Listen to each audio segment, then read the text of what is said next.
Welcome to Mamata Reddy talks. నేను మమత. మనం ఆరోగ్యంగా ఉండాలంటే ఫుడ్, వాటర్, ఫ్రూట్స్ మాత్రమే కాకుండా ఎండ కూడా మన బాడీకి అవసరమే. మన బాడీకి అనేక రకాల vitamins, iron, minerals, good fats ఇలా అన్ని ఈక్వల్ గా అందినప్పుడే మనం హెల్దీగా ఉంటాం. వీటిలో ఏది తక్కువైనా హెల్త్ ఇష్యూస్ వస్తాయి. జనరల్ గానే మన బాడీకి వైటమిన్ డి అందుతుంది. అయితే ఎంత అవసరమో అంత సరిగ్గా అందకపోతే వైటమిన్ డి లోపం ఏర్పడి ఎన్నో హెల్త్ ఇష్యూస్, డిసీజెస్ వస్తాయి. మరి వైటమిన్ డి లోపాన్ని ఎలా ఐడెంటిఫై చేయాలి? ఆ సింటమ్స్ ఎలా ఉంటాయో తెలుసుకుందాం. మన బోన్స్, టూత్, మజిల్ హెల్దీగా ఉండాలంటే వైటమిన్ డి చాలా అవసరం. మన బ్లడ్ లో డి పర్సెంటేజ్ 10 నానోగ్రామ్స్ కంటే తక్కువగా ఉంటే అది వైటమిన్ డి డెఫిషియన్సీ అని డాక్టర్లు చెప్తున్నారు. ఈ వైటమిన్ డి ఎక్కడ దొరుకుతుంది అంటే ఎగ్స్, ఫ్యాటీ ఫిష్, మిల్క్, పప్పులు, మష్రూమ్ తినడం వల్ల దొరుకుతుంది. మరీ ముఖ్యంగా ఎండలో అయితే ఎక్కువగా దొరుకుతుంది. ఇమ్యూనిటీ సిస్టమ్ స్ట్రాంగ్ గా పనిచేయడానికి డి విటమిన్ అవసరం. డైలీ పొద్దున్నే స్కిన్ పై ఎండపడేలా ఉండడం వల్ల వైటమిన్ డి దొరుకుతుంది. మరి ఇది ఏ టైం నుంచి ఏ టైం వరకు దొరుకుతుంది అంటే మార్నింగ్ 10 నుంచి ఆఫ్టర్నూన్ 3 వరకు. ఈ టైంలో 15 నుంచి 30 నిమిషాల వరకు బాడీపై ఎండపడేలా చూసుకోవాలి. వైటమిన్ డి లోపం వల్ల ఎముకలు బలహీనమై తొందరగా విరగడం, గుల్లబారడం జరుగుతుంది. పెద్దవారిలో ఎముకలు అరిగి ఆస్టియోపోరోసిస్ వచ్చే ఛాన్స్ ఎక్కువగా ఉంటుంది. మరీ ముఖ్యంగా ఈ ప్రాబ్లం లేడీస్ లో ఎక్కువగా కనిపిస్తుంది. మారుతున్న లైఫ్ స్టైల్ తో ఎండలో తిరగడం తగ్గిపోయింది. ట్యానింగ్ వస్తుంది, కలర్ చేంజ్ అవుతుంది, గ్లామర్ పోతుందని ఎండని అవాయిడ్ చేస్తున్నారు. దానికి తోడు చిన్న చిన్న అపార్ట్మెంట్లలో, ఆఫీసుల్లో ఎక్కువసేపు నీడలో ఉండడం వల్ల వైటమిన్ డి లోపం ఎక్కువ మందిలో కనిపిస్తోంది. రోజుకు మన బాడీకి ఎంత డి విటమిన్ కావాలి అంటే 800 ఐయు నుంచి 2000 ఐయు వరకు అవసరం ఉంటుంది. ఇది ఏజ్ ని బట్టి, హెల్త్ కండిషన్ ని బట్టి మారుతూ ఉంటుంది.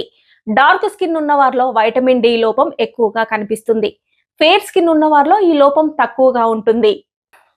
విటమిన్ డి ముఖ్యంగా ఎండలో లభిస్తుంది. మన స్కిన్ పై సూర్యకిరణాలు ఎక్స్పోజ్ అయినప్పుడు శరీరంలో వైటమిన్ డి జనరేట్ అవుతుంది.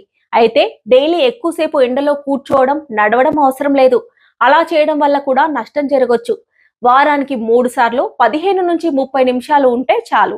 మజిల్ పెయిన్స్ ఉన్న వారిలో వైటమిన్ డి లోపం ఉండే అవకాశం ఉంది. అందువల్ల బోన్స్ వీక్ అయ్యి విరిగిపోయే ఛాన్స్ ఉంటుంది.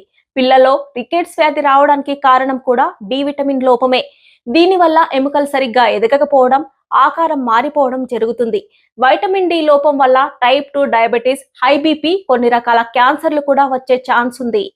వైటమిన్ డి స్థాయి తగ్గిన చాలా మందికి వెంటనే సిమ్టమ్స్ కనిపించవు. అయినా సరే కీళ్ల నొప్పులు, నీరసం, శక్తి తగ్గిపోవడం, ఇంట్రెస్ట్ లేకపోవడం, ఎముకల నొప్పులు, lower back pain, depression, skin diseases, hormonal imbalance లాంటి ప్రాబ్లమ్స్ రావచ్చు. ఓల్డ్ ఏజ్ వాళ్ళలో కూడా ఈ ప్రాబ్లమ్స్ ఎక్కువగా ఉంటాయి. ప్రస్తుతం వైటమిన్ డి లోపం చాలా కామన్ అయింది. మనం తీసుకునే ఫుడ్ లో ఇది తక్కువగా ఉంటే ఇన్ఫ్లమేటరీ, బిల్ డిసీజ్, గౌట్ వంటి సమస్యలు రావచ్చు. వెయిట్ తగ్గించుకునేందుకు చేసే గ్యాస్ట్రిక్ బైపాస్ సర్జరీల వల్ల కూడా వైటమిన్ డి తో పాటు vitamin B, copper, zinc, calcium లాంటి పోషకాలు బాడీ అబ్జర్వ్ చేసుకోకపోవచ్చు. అలాంటప్పుడు డాక్టర్లను సంప్రదించి సప్లిమెంట్లు తీసుకోవాలి. బిఎంఐ 30 కంటే ఎక్కువగా ఉన్న వారిలో వైటమిన్ డి స్కిన్ కింద స్టోర్ అయ్యి బ్లడ్ లోకి వెళ్ళకపోవడం వల్ల ఈ లోపం కలుగుతుంది. ఇలాంటి వాళ్ళు తమ లైఫ్ స్టైల్లో కొన్ని మార్పులు చేయడం, సప్లిమెంట్లు తీసుకోవడం ద్వారా వైటమిన్ డి పొందొచ్చు. జనరల్ గా బ్లడ్ టెస్ట్ చేసి ఈ లోపాన్ని గుర్తించొచ్చు. వెదర్ కూల్ గా ఉన్నప్పటికీ తలలో చెమటలు పట్టడం, దురద, చిరాకు అనిపించడం కూడా వైటమిన్ డి లోపానికి సంకేతం కావచ్చు. కండరాల నొప్పులు దీర్ఘకాలం ఉంటే వైటమిన్ డి లోపం ఉన్నట్లు భావించాలి. మహిళలు, వృద్ధులు రెగ్యులర్ గా వైటమిన్ డి టెస్టులు చేయించుకోవడం మంచిది. ఈ ఇన్ఫర్మేషన్ మీకు నచ్చిందని అనుకుంటున్నాను. Thanks for watching.